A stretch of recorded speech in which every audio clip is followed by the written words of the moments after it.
Hello dear students, how are you all? I hope you all are doing well. So as you can see on the screen, today we are going to understand a very important doctrine under the Indian Contract Act, that is doctrine of frustration. ठीक है, section 56 बात करता है frustration के बारे में. ये doctrine बहुत ही ज़्यादा इम्पॉर्टेंट है, थोड़ी टेक्निकल है, इस वजह से बच्चे इससे घबराते हैं, कंफ्यूज भी हो जाते हैं. तो आज मेरी कोशिश ये रहेगी कि मैं बहुत ही आसान शब्दों में डॉक्ट्रिन ऑफ फ्रस्ट्रेशन आपको समझाने की कोशिश करूँगी. ठीक है, तो चलिए स्टार्ट करते हैं आज का लेक्चर. देखिए, what is the meaning of the doctrine of frustration, या फ्रस्ट्रेशन से क्या समझते हैं. हम बहुत ही आसान शब्दों में पहले इसे समझने की कोशिश करेंगे, है ना. बहुत ही मैं डेली लाइफ से रिलेटेड एग्जांपल आपको दूंगी, या जो आप आसपास होते हुए देख रहे हैं उससे रिलेटेड एग्जांपल दूंगी, जिससे ये कंसेप्ट आपको समझ में आ जाए, है ना. जो the way English is used या कोई और चीज़ है उससे आपको घबराना नहीं है, बहुत आसान सा है ये कंसेप्ट.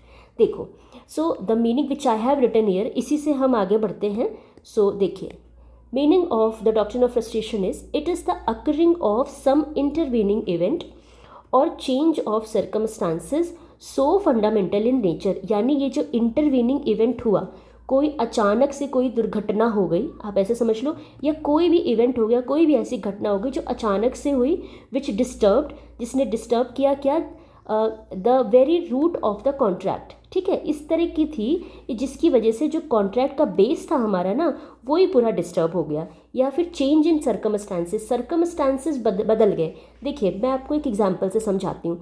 ए और बी, इन दोनों के बीच में कॉन्ट्रैक्ट हुआ. कॉन्ट्रैक्ट क्या था कि ए की बेटी की शादी थी. ठीक है, ऐसे लगाते हैं, ए की बेटी सी है, उसकी शादी है. बी को ये चीज़ बी का ये ड्रीम था कि मेरी बेटी की शादी में ए परफॉर्म करेंगे, ए गाना गाएंगे, A is a very renowned singer. ठीक है ना. तो इन दोनों के बीच में कॉन्ट्रैक्ट हुआ. अब ए को आप लगा लो कि 4 जनवरी को जाना था सी की शादी में गाना गाने, बट क्या हुआ कि 2 जनवरी को ए की डेथ हो गई. ठीक, अब देखो ये क्या था, ये चेंज ऑफ सर्कमस्टांसेस था, या कोई ये एक इंटरवीनिंग ऐसा इवेंट था, डेथ ऑफ अ पार्टी, और वो भी स्पेशली उस पार्टी की जिसकी पर्सनल कैपेसिटी पे वो कॉन्ट्रैक्ट होना हो, है ना. तो अब क्या हो सकता है, इस कॉन्ट्रैक्ट को इन्फोर्स करा सकते हैं. अगर बी कोर्ट जाना चाहे कि नहीं मुझे तो गाना चाहिए ही चाहिए, तो कोर्ट कैसे इस कॉन्ट्रैक्ट को इन्फोर्स करा पाएगी, है ना. तो ये एक ऐसी सिचुएशन है जिसकी वजह से यहाँ पे हम बोलेंगे कि डॉक्ट्रिन ऑफ फ्रस्ट्रेशन लगा, यानी कॉन्ट्रैक्ट फ्रस्ट्रेट हो गया. अब यहाँ पे ए बिल्कुल भी बाइंड नहीं है, या इसका कोई भी लीगल रिप्रेजेंटेटिव बिल्कुल भी बाउंड नहीं है कि वो ये कॉन्ट्रैक्ट को परफॉर्म करे. समझ में आया. तो यही मतलब है इसका. इंटरवीनिंग इवेंट का मैंने आपको सेम एग्जांपल में बता दिया. और चेंज ऑफ सर्कमस्टांसेस में भी पार्टी ही नहीं है, या मान लीजिए 2 कंट्रीज़ हैं, उनके बीच में वॉर लगी है, वॉर स्टार्ट हो गई. तो भाई उसमें क्या होता है, मान लीजिए इंडिया और पाकिस्तान के बीच में वॉर हो रही है, और इंडिया का कोई कुछ गुड्स सप्लाई होते थे पाकिस्तान में किसी पर्सन के पास, और अब वो सप्लाई बंद हो गई. क्यों बंद हो गई? Because of war. तो इसमें ए की तो अब कोई गलती है नहीं. ऐसी सिचुएशन में बी चाहे ए को सू करके उसको इन्फोर्स करा ले, उस कॉन्ट्रैक्ट को, इससे कॉम्पनसेशन ले ले, तो बी ऐसा नहीं कर सकता है, क्योंकि ए ने जानबूझ के कोई मिस्टेक तो नहीं की है. ठीक है, ये जो एग्जाम्पल मैंने 2 आपको दिए, यही बेस है of the doctrine of frustration. ठीक है, हम आगे देखते हैं. So the occurring of some intervening event और change of circumstances so fundamental in nature which strikes the very root of the contract. ऐसे इंटरवीनिंग इवेंट या चेंज ऑफ सर्कमस्टांसेस हैं जो कॉन्ट्रैक्ट का बेस है, जो रूट है, उसको ही पूरा डिस्टर्ब कर देते हैं. ठीक है ना. It is entirely beyond what is contemplated by the parties when they entered into contract. ये कॉन्ट्रैक्ट में जिस इंटेंशन से वो पार्टीज़ एंटर की थी कि ए मेरी बेटी की शादी में गाना गाएगा, अब वो इंटेंशन जो उनका पर्पस था वो ही पूरी तरह से ख़त्म हो गया. तो ऐसी सिचुएशन में डॉक्ट्रिन ऑफ फ्रस्ट्रेशन अप्लाई होगा, और ये कॉन्ट्रैक्ट पूरी तरह से वॉइड करा दिया जाएगा कि नहीं, अब इसको हम इन्फोर्स नहीं करा सकते हैं. ठीक है, आगे देखते हैं. When the performance of the contract becomes impossible, this is a very important term, you have to remember कि किस सिचुएशन में डॉक्ट्रिन ऑफ फ्रस्ट्रेशन लगता है. ऐसे सिचुएशन में लगता है जब परफॉर्मेंस ऑफ कॉन्ट्रैक्ट वो इम्पॉसिबल हो जाती है. ठीक है.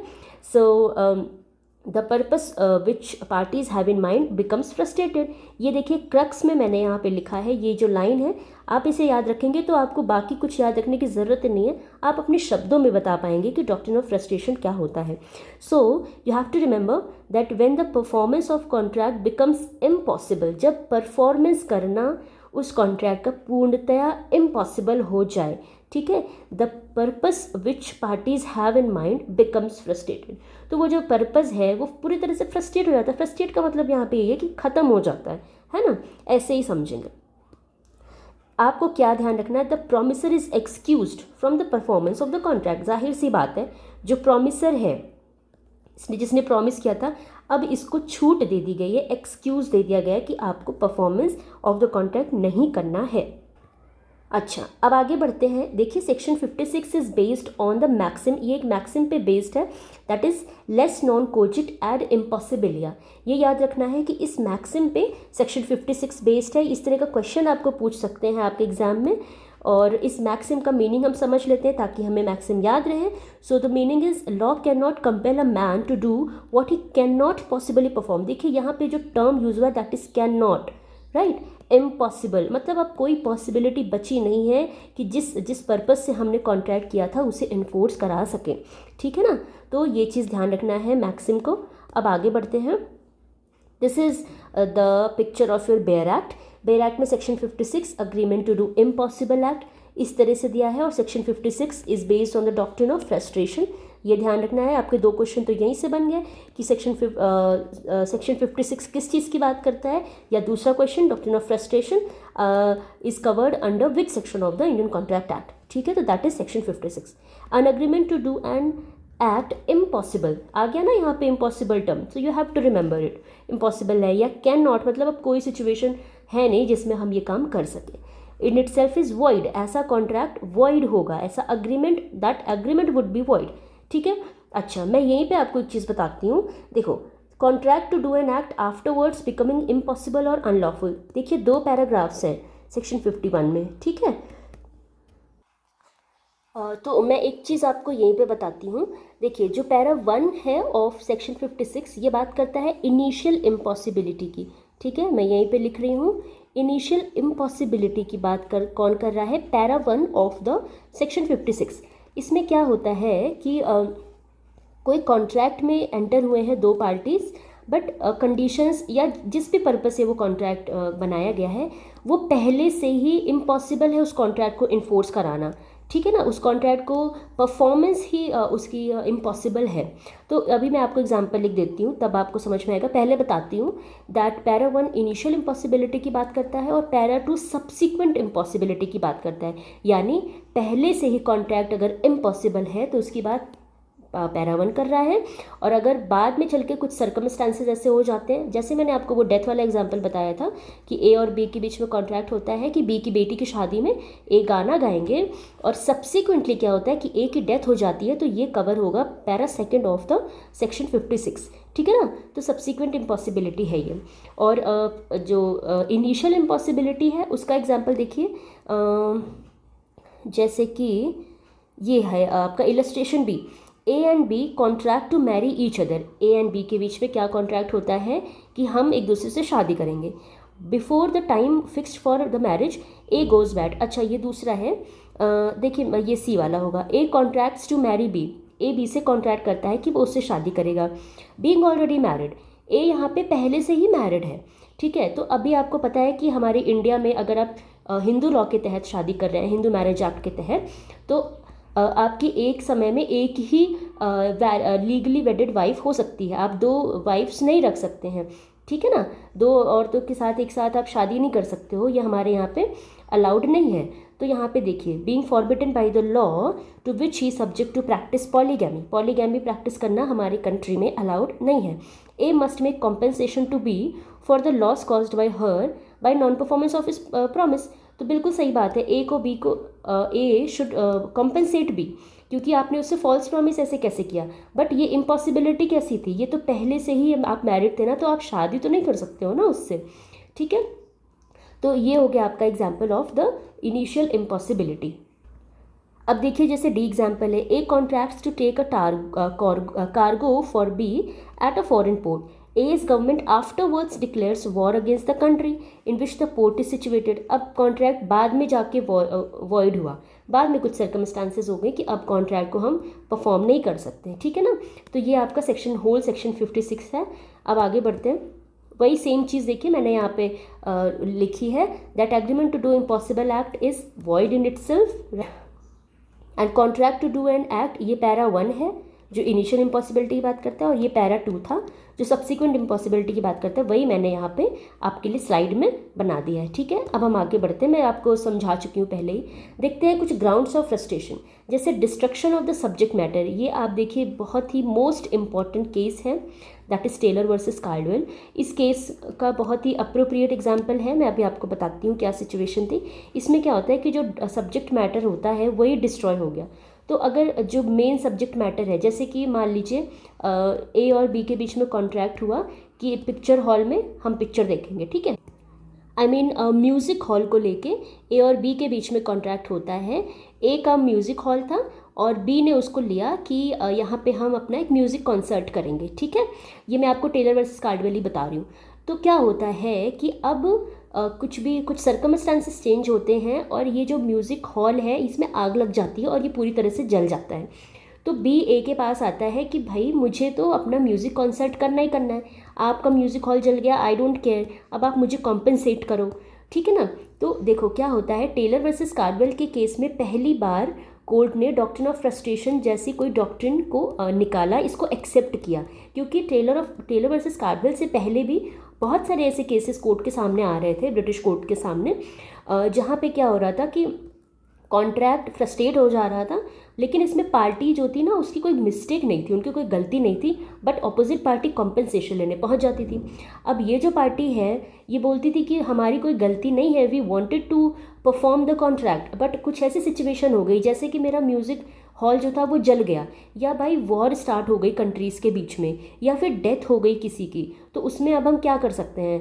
तो ऐसी सिचुएशन, इससे पहले एक केस आया था पैराडाइम वर्सेस जेन, अभी आगे मैं आपको उसके बारे में भी बताऊंगी।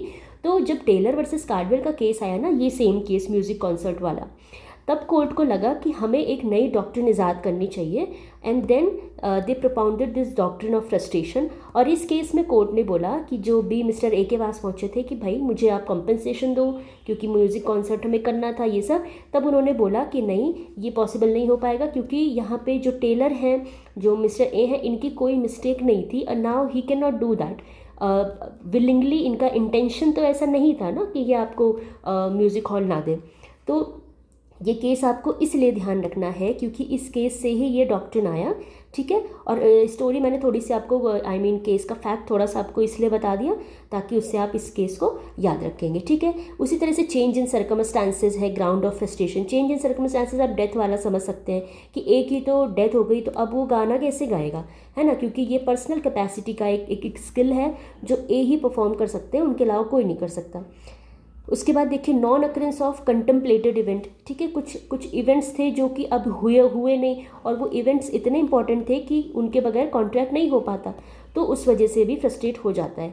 और इसी तरह से डेथ या इनकेपेसिटी, गवर्नमेंट या लेजिस्लेटिव इंटरवेंशन हो गया, then also and intervention of war, again वही चीज़ें। तो यहाँ पे ऐसे सारे एग्जाम्पल्स हैं जिनसे आप समझ सकते हो कि ऐसा कुछ भी होगा तो आपका कॉन्ट्रैक्ट फ्रस्ट्रेट हो जाएगा, उसे आप परफॉर्म नहीं कर सकते, और क्योंकि परफॉर्म नहीं कर सकते इस वजह से आप उसको इन्फोर्स नहीं करा पाएंगे, ठीक है। जिसमें से मोस्ट इंपॉर्टेंट पॉइंट ऑफ आपका पहला ही है, that is destruction of the subject matter, और टेलर वर्सेस कार्डवेल का केस याद रखना है।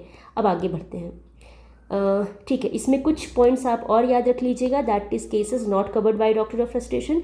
इसमें कमर्शियल हार्डशिप और डिफिकल्टी हो गई, या सेल्फ इंड्यूस्ड फ्रस्ट्रेशन, किसी ने जानबूझ के ही आग लगा दी, ठीक है। तो अब ये तो गलत बात हो गई, तो मतलब ऐसा तो है नहीं कि पता नहीं चलता है, पता चल जाता है। तो अगर जानबूझ के आपने अपने म्यूज़िक हॉल में आग लगाई है तो इसमें वो आपको डिफेंस थोड़े ना मिलेगा, है ना। और failure of one of the objects, या फिर कंटेम्पलेटेड ट्रांसफर्स और एग्जीक्यूटिव कॉन्ट्रैक्ट्स। इसमें क्या करना है कि आप ये सब याद रखेंगे, ठीक है ना। अगर ये 4 पॉइंट्स आपको याद रहेंगे तो आप काफ़ी अच्छा एक आंसर भी लिख सकते हैं, और अगर आपका प्रीलिम्स में पूछता है then also you can tackle this question, ठीक है ना। ठीक है, तो ये ग्राउंड्स ऑफ फ्रस्ट्रेशन थे, और ये थे ऐसे ग्राउंड्स जिसमें डॉक्ट्रिन ऑफ फ्रस्ट्रेशन नहीं अप्लाई होती। ठीक है, लीगल डेवलपमेंट्स में देखिए पैराडाइन वर्सेस जेन का केस है और टेलर वर्सेस कार्डन, मैंने आपको पीछे बता ही दिया।